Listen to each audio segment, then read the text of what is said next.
दोस्तों बहुत बहुत स्वागत करता हूं आप सभी का।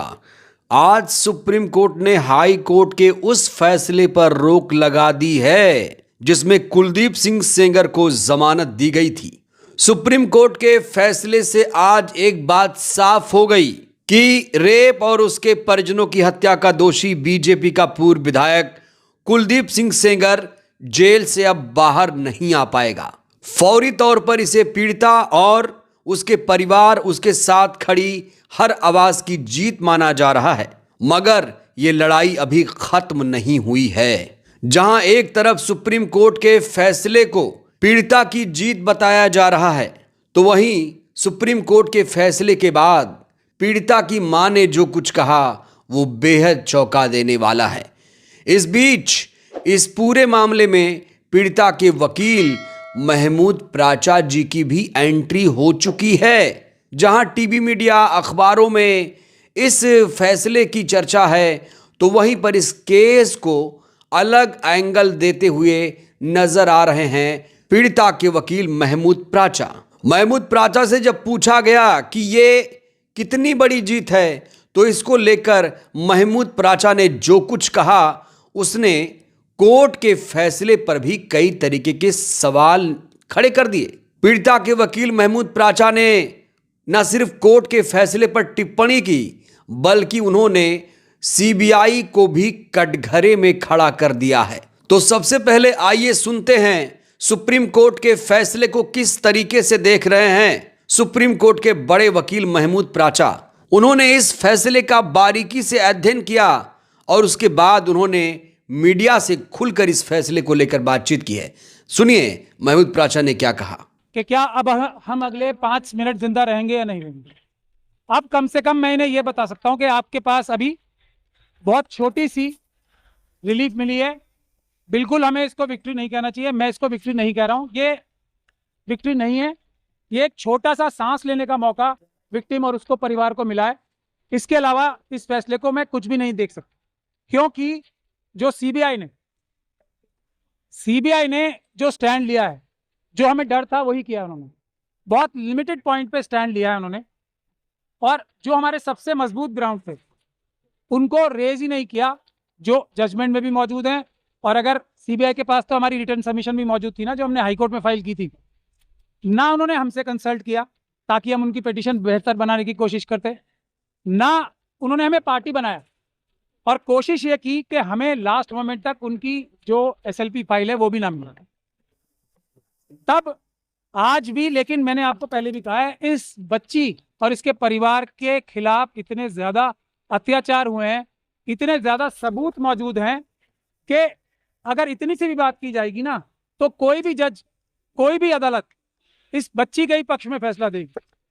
और इसीलिए इस जजमेंट को हम क्रिटिसाइज कर रहे थे कि ये जो दिल्ली हाईकोर्ट की जजमेंट थी, वो इतनी महान दयालुता जो दिखाई थी इस कॉन्विक्ट को, कुलदीप सिंह सेंगर को, जिसको मैं बोलता हूँ एप्स्टीन गैंग के मेंबर हैं, वो इंडियन एप्स्टीन गैंग के मेंबर हैं, उनके बहुत बड़ा गैंग भी है। और आज आप लोगों ने अंदर भी देख लिया होगा कि हम लोगों की संख्या इतनी सी थी उन लोगों की संख्या के आगे, और हमें दोनों तरफ से मुकाबला करना पड़ा था, इस तरफ से भी और उस तरफ से।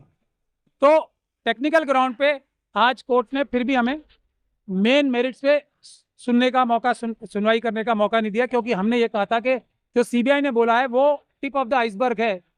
हमारे पास अभी मेजर पोर्शन है जिसमें ये पब्लिक सर्वेंट की बात तो बहुत छोटी है ना, पब्लिक सर्वेंट के अलावा ये person in dominance in control है, क्योंकि इसी जजमेंट में लिखा हुआ है कि कुलदीप सिंह सेंगर साहब ने पंचायत होल्ड करके सबको बुलाया था अपने सामने और ये बोला था कि केस फाइल करो या ना करो, ये मैं तय करूंगा। इस तरफ की बातें इसी जजमेंट में लिखी हुई।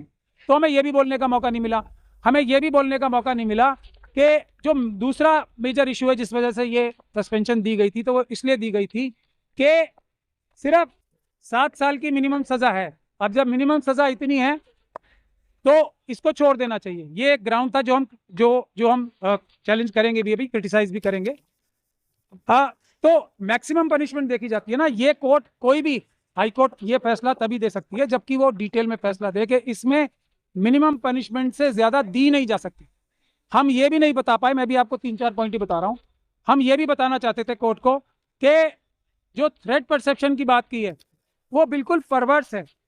इस बच्ची के तो पिता को मारा गया, इस बच्ची के के साथ रेप, गैंगरेप किया गया, इस बच्ची के वकील को मारा गया, इस बच्ची के मौसी चाची को मारा गया, उसके बाद भी जब अपील चल रही थी उस दौरान भी जब सिक्योरिटी विड्रॉ करा ली सेंट्रल गवर्नमेंट और स्टेट गवर्नमेंट के बड़े बड़े वकीलों ने यहाँ पेश होके, तब भी 2-2 FIR कराई। तो हम ये भी बताना चाहते थे कि ट्रायल जो हाईकोर्ट थी, ऑनरेबल बेंच ऑफ हाईकोर्ट जो थी, उसने ये भी कंसिडर नहीं किया कि जैसे ही सिक्योरिटी विड्रॉ हुई हमले शुरू हो गए। तो हम ये भी बताना चाहते थे कि थ्रेट परसेप्शन ऐसी नहीं होती कि अंदाजा लगा के ये कह दिया जाए कि फ्यूचर में अटैक नहीं होगा, इसके ऊपर कोई हमला नहीं होगा, क्योंकि CRPF है, इसलिए किसको कोई खतरा नहीं है। माँ को तो खतरा है। फैसले को कैसे देखते हैं आप? मैंने आपको बताया ना, ये मरते हुए नहीं, जो इसको जीत कहेगा, वो जो जीत कहेगा इसको, वो धोखा देगा देश की जनता को भी और पूरी न्यायिक व्यवस्था को। सबसे बड़ा धोखा होगा अगर इसे जीत बोला जाए। मेरी बात सुन लीजिए, ये जीत नहीं है। जीत क्या है? इस बच्ची की क्या जीत होगी? इस बच्ची को दर की ठोकरें खानी पड़ रही है, इतने छोटे छोटे 2 बच्चे हैं उसके, उसको कल मार दिया जाएगा, परसों कोई सिक्योरिटी नहीं है। इस बच्ची का क्या जीत होगी? इसके पिताजी की हत्या कर दी, इसकी माताजी को विधवा कर दिया, इस बच्ची की जीत कहाँ होगी? अब इसके वकील को मार दिया गया, इसकी मौसी चाची को मार दिया गया, और ये सड़कों पे दर भटक रही है, इसकी जीत होगी क्या? इसकी क्या जीत? मैं CBI ने हमें पार्टी नहीं बनाया। सुरक्षा छोड़िए, पहले जो जितने लोगों को, क्रिमिनल्स को जो बुलेट प्रूफ गाड़ियां दे रखी हैं, बड़े बड़े घर दे रखे हैं, आप लोग इस पे स्टोरी करो ना। क्या ये बच्चियां? नहीं, मैं अब एक मिनट बता रहा हूँ, एक मिनट पहले एक लाइन तो बोलने दो। हाथरस की बच्ची है ना, जब वो भी मरने लगेंगे तभी उनका भी ख्याल होगा, उसका परिवार का कोई ख्याल नहीं हो रहा ना। ये हमारी, बस लास्ट टाइम बोलिए, ये हमारी सिस्टम का फेलियर है, हमारी सोसाइटी का फेलियर है कि हम 2 दिन 4 दिन तो किसी इशू के बारे में एक्टिव रहते हैं, उसके बाद निरंतरता नहीं होती। यही जो गिद्ध है ना एप्स्टीन गैंग के, ये इस बात को जानते हैं कि 5-6 दिन, 1 महीने से ज्यादा देश की जनता भूल जाएगी, क्योंकि अपनी परेशानियों में मुब्तला हो जाती है। मैं इसको, अगर आप इसको रिलीव कह रही हो कि जो इतनी एक तरीके से, पूरी तरीके से कानून व्यवस्था और सब लॉ के खिलाफ जो हाईकोर्ट की जजमेंट थी उसको रोक दिया गया, तो फिर मैं रिलीव कह सकता हूं, लेकिन ये बच्ची को तो सुना आपने, महमूद प्राचा ने यहां पर CBI की भी पोल खोल दी। वो CBI जो लगातार इस केस की पैरवी कर रही थी। आपको बता दें, CBI ने ही सुप्रीम कोर्ट में चुनौती दी थी दिल्ली हाई कोर्ट के फैसले को लेकर, और CBI ने जो याचिका सुप्रीम कोर्ट में लगाई थी वो भी स्ट्रांग मानी जाती थी। लेकिन महमूद प्राचा इस फैसले से नाखुश नजर आ रहे हैं। तो आपने महमूद प्राचा की बातों को गौर से सुना होगा। वो साफ तौर से एक ही बात की तरफ इशारा कर रहे हैं कि इस केस में जो CBI है वो सही तरीके से रोल अदा नहीं कर रही है। ये वही CBI है जिसने दिल्ली हाई कोर्ट में लचर तरीके से पैरवी की। तो कुल मिलाकर महमूद प्राचा, जो कि पीड़िता के वकील हैं, पूरी तरीके से इस फैसले से संतुष्ट नहीं हैं। इस बीच पीड़िता की मां ने जो कुछ कहा है वो बेहद हैरान कर देने वाला है। न सिर्फ पीड़िता की मां, बल्कि पीड़िता की बहन ने भी इस फैसले के बाद चौंका देने वाला खुलासा किया। सुनिए जरा। हमारे पास मेरे बच्चों के पास नहीं, इनके वकील कहते थे नो सिक्योरिटी, इनके वकीलों ने मेरी सिक्योरिटी हटा के आज मेरे को धमकी देते हैं।